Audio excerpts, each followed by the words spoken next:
आखिरी चीज़ ये है कि आपको मैं बताऊं और आप नाज़रीन को फ़ायदा भी होगा कि आयरन सबसे ज़्यादा सब्जियों से भी ज़्यादा एक चीज़ में होता है और वो अक्सर लोगों को पसंद भी होती है, उसका ज़माना भी अभी आने वाला है, वो है बकरे की कलेजी। मैं वही कहने लगा था, ज़माने की आपने बात की ना, तो अब उसका कुर्बानी की ईद आ रही है। हाँ। तो बकरी की वैसे तो गाय बड़े की भी कलेजी में आयरन होता है, लेकिन उसमें क्योंकि कोलेस्ट्रॉल कंटेंट ज्यादा होता है तो इसलिए हम अब जो मोटा होगा उसका कोलेस्ट्रॉल भी बड़ा होगा, तो इसलिए मैं बकरी की कलेजी कहता हूँ। उसमें भी होता है कोलेस्ट्रॉल, लेकिन उसको मियाना रवि के साथ लेना चाहिए। ये नहीं कि आप हर रोज बकरी की कलेजी, साग तो हर रोज खा सकते हैं, लेकिन हर रोज बकरी की कलेजी खाएंगे तो कोलेस्ट्रॉल भी बढ़वा बैठेंगे, खुदा ना खास्ता हार्ट प्रॉब्लम का चांस भी बढ़ जाएगा। तो ये ना करें, आप हफ्ते में एक दफा बकरी की कलेजी खाएं या 2 दफा खा लें, ठीक है, और साथ साग, पालक और ग्रीन लीफी वेजिटेबल्स का इस्तेमाल करें और साथ आयरन का सप्लीमेंट ले लें अगर आपकी ज़रूरत से ज़्यादा हीमोग्लोबिन कम है। ना इन सारी चीज़ों में से किसी में भी शुगर नहीं है और किसी से भी शुगर लेवल नहीं बढ़ता। चुकंदर खा सकते हैं? चुकंदर खा सकते हैं, लेकिन उसमें शुगर लेवल बढ़ता है। चुकंदर से बढ़ता है। चुकंदर से बढ़ता है।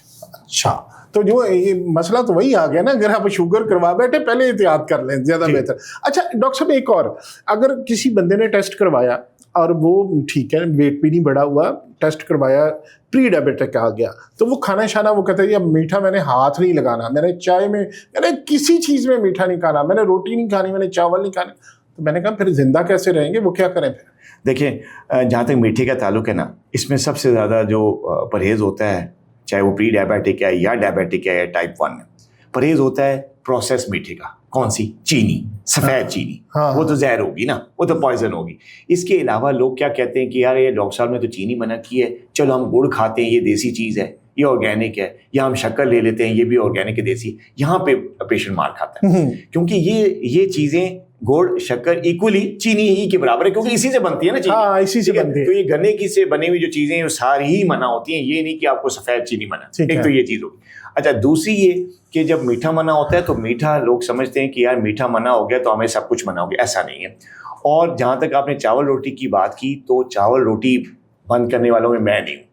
मेरी तो जो फेमस सेइंग है वो यही है कि चाहे जितनी भी अनकंट्रोल्ड शुगर क्यों ना हो, वो 3 चीज़ों की कॉम्बिनेशन के साथ कंट्रोल की जा सकती है और कामयाबी से कंट्रोल की जा सकती है। और मैं पिछले 30 साल से ये चीज़ काम कर रहा हूँ। Very good. और वो 3 चीज़ें क्या है? बैलेंस डाइट उसमें सबसे नंबर 1 है। बैलेंस डाइट में क्या है? देखिए, डाइट तो वो होती है ना जिसमें सिर्फ एक चीज़ हो। मैं देता हूँ बैलेंस डाइट, जिसमें प्रोटीन भी है, जिसमें हेल्दी फैट्स भी हैं और जिसमें कॉम्प्लेक्स हेल्दी कार्बोहाइड्रेट्स भी हैं। ठीक है, मैं आपको भूखा नहीं मारूंगा, मैं आपकी रोटी नहीं छुड़वाऊंगा, मैं आपको तरीका बताऊंगा कि रोटी कैसे लेनी। इसीलिए पेशेंट ज्यादा आपके पास आते हैं और आपके पास टाइम ही नहीं होता 20-20 दिन का। हाँ, ये तो है, लेकिन ये कि अल्लाह ताला की देन है, शिफा भी तो वो दी हुई है उसने। अच्छा, अब बताने लगे थे। अब लोगों ने कमेंट्स में मुझे गालियां देनी, बात तो पूरी करने दिया करो। बीच में बोल पड़ते हैं। अच्छा, नहीं, उसमें मैं आटा नहीं छुड़ाता। अच्छा, मैं चावल नहीं छुड़ाता, लेकिन आप आटे की टाइप्स हैं, मैं ये एडवाइस कर, मैं गाइड करता हूँ प्रॉपर्ली। ठीक है। मेरे पास जब पेशेंट आता है ना, तो मेरे जो मेरे रिसेप्शन स्टाफ है या जो नर्सिंग स्टाफ है वो तंग आया होता है कि डॉक्टर साहब टाइम बहुत लगाते हैं। मैंने कहा यार, मैंने दवाई भी देनी, काउंसलिंग भी करनी, फिर मैंने उनको खाना भी बताना। और इसीलिए पेशेंट ज्यादातर मेरे पास आते हैं कि मैं मुझे पढ़ा लिखा के भेजता हूँ। और मुझे ये डर है, ये भी है कि जिस तरह के माशाल्लाह आप काइंड है या आपकी मिसेस जिस तरह की काइंड है, आप खाना बनवा के ना रख लिया करे, क्या है खा के जाए पहले। नहीं, क्लिनिक पे मेरे अभी नहीं, काफी अरसे से क्लिनिक पे जो पेशेंट मुझे सुन रहे हैं, जो आते हैं मेरे क्लिनिक पे, हम लोग पेशेंट का जो लंच है वो हमारे घर से आता है। अब ये देख रहे हैं, अब जिसने भी आना है उसने कहना डॉक्टर साहब लंच कितने, मेरा लंच कितने। देखिए, फिर मैं टाइमिंग देखूंगा, 10 बजे से पहले किसी को नहीं दूंगा। अच्छा, आप वो बैलेंस डाइट बता रहे थे। अच्छा, बैलेंस डाइट में जी हमारा जो बैलेंस डाइट है उसका तरीकेकार बड़ा डिफरेंट है। उसमें हम हर चीज़ खिलाते हैं, लेकिन उसको पोषण कंट्रोल के साथ, टाइप ऑफ मील के साथ।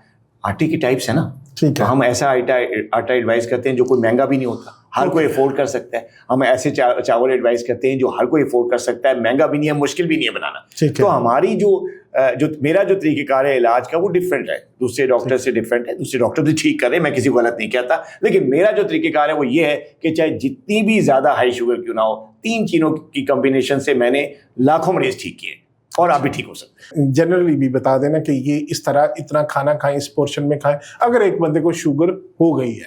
अच्छा, देखिए, ये बड़ा अच्छा क्वेश्चन है आपके कि इस पोर्शन में खाएं। देखिए, एक डायबिटिक पेशेंट्स की जो डाइट होती है ना, वो उसके सारे स्फेयर्स को कवर करना होता है ना।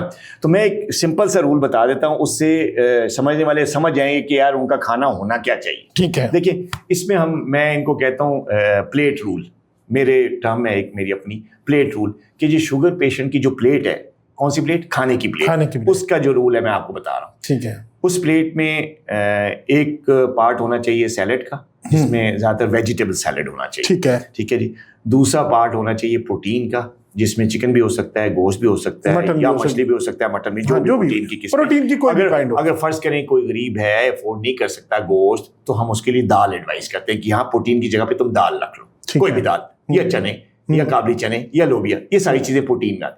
अच्छा, एक पोर्शन प्रोटीन का हो गया, एक सैलेड का हो गया। तीसरा पोर्शन मैं देता हूँ उनको कार्ब्स का, जिसमें रोटी भी होती है, अच्छा, जिसमें चावल भी होते हैं, जिसमें मल्टीग्रेन आटे की रोटी होती है, जिसमें जौ के आटे की रोटी होती है, जिसमें बल्कि जो मल्टीग्रेन आटा सेहत नेचुरल्स का जो मल्टीग्रेन आटा है, उसमें ये खसूसियत है कि उसमें चाहे आप उसकी 2 रोटियां भी खा लें, ठीक है, अच्छा। हाँ, उससे शुगर नहीं बढ़ता। दूसरा ये कि उसका टेस्ट आम आटों की निस्बत, या आम जो दूसरे ब्रांड्स मल्टीग्रेन आटा करें, उसका टेस्ट बेहतर है, उसकी रंगत बेहतर है। क्योंकि बाज़ औक़ात पेशेंट क्या कहता है, डॉक्टर साहब आपने जो आटा दिया वो काले रंग का, मुझसे तो खाया नहीं जाता, मेरी वालदा खा ही नहीं सकती, काली रोटी में किस तरह खाऊं। ठीक है। तो वो जो हमारा जो आटा है सेहत नेचुरल्स का मल्टीग्रेन आटा, उसकी रंगत भी बेहतर है, वो आटा भी इतने ज़्यादा आपका जो है इल फिगर में नहीं आता है, ऐसे इल कलर में नहीं आता, और ज़्यादा दूध हजम भी है, प्लस शुगर लेवल नहीं बढ़ाता। तो इस तरह की एडवाइस हम उसमें 1-2 रोटियां खा सकते हैं। जी। अब अच्छा, वो आटा सिर्फ वहां से खरीदेगा या कोई पॉडकास्ट का मेजबान है उसको भिजवाते भी हैं आप?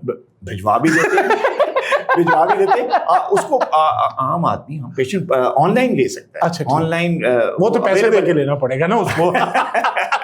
अच्छा, वो ये है ना। अच्छा नाज़रीन, ये जस्ट मैं मजाक कर रहा, डॉक्टर साहब से मेरी बड़ी प्यारी याद अल्लाह है, हमारे भाइयों जैसा ताल्लुक है, तो ये मैं वैसे ही जो ये कह रहे हैं कि ज़रूर ऑनलाइन ले लें, ये मैं वैसे ज़रा शुगर लगा रहा था। जी भाई। अब ये 3 चीज़ें होंगी प्लेट में। अच्छा, अब उसमें थोड़ा सा प्रोसेस भी है। प्लेट में कोशिश करनी चाहिए, तीनों चीज़ें आ गई, बैलेंस डाइट आ गई, कार्ब्स भी हो गए, प्रोटीन भी हो गए, और एक छोटा सा पार्ट हम फैट को देते हैं, हेल्दी फैट को। अब 3 पार्ट तो हो गए ना, अब हेल्दी फैट इसमें नहीं है। हेल्दी फैट मैं यूजली मैं एडवाइस करता हूँ कि या 1 आध चम्मच जो है ना, आप खाने में ऑलिव ऑयल का ले लें।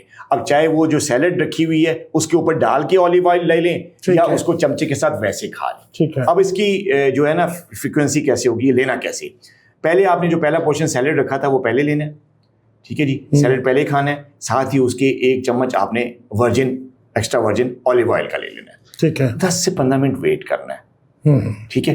फिर आपने प्रोटीन लेनी है, जो बोटी या दाल की शक्ल में प्रोटीन रखी है वो आप ले लें, या अगर आपके पास वाइट चावल हैं कार्ब्स के पोर्शन में, तो दाल उसके ऊपर डाल के वो ले लें। लेकिन सैलेड ऑलिव ऑयल लेने के 15 से 20 मिनट के बाद, वजह उसकी ये है कि जो फाइबर आपके अंदर जाएगा सैलेड की शक्ल में, वो आपकी कार्ब्स की जो एब्जॉर्प्शन है उसको स्लो डाउन भी करेगा, कम भी करेगा, स्पाइक्स नहीं आएंगे, शुगर कंट्रोल में रहेगी।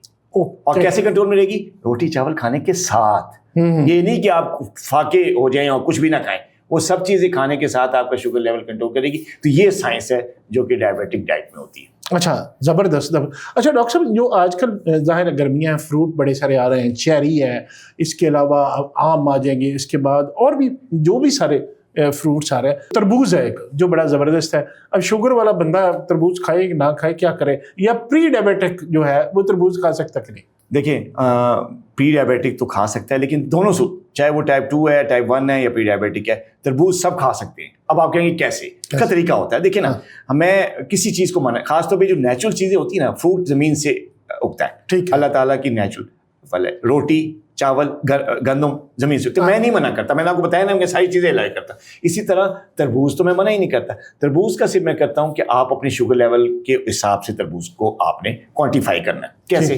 कि अगर आपका शुगर लेवल थोड़ा सा हाई साइड पे है तो सिर्फ 1 स्लाइस आप उसका ले सकते हैं,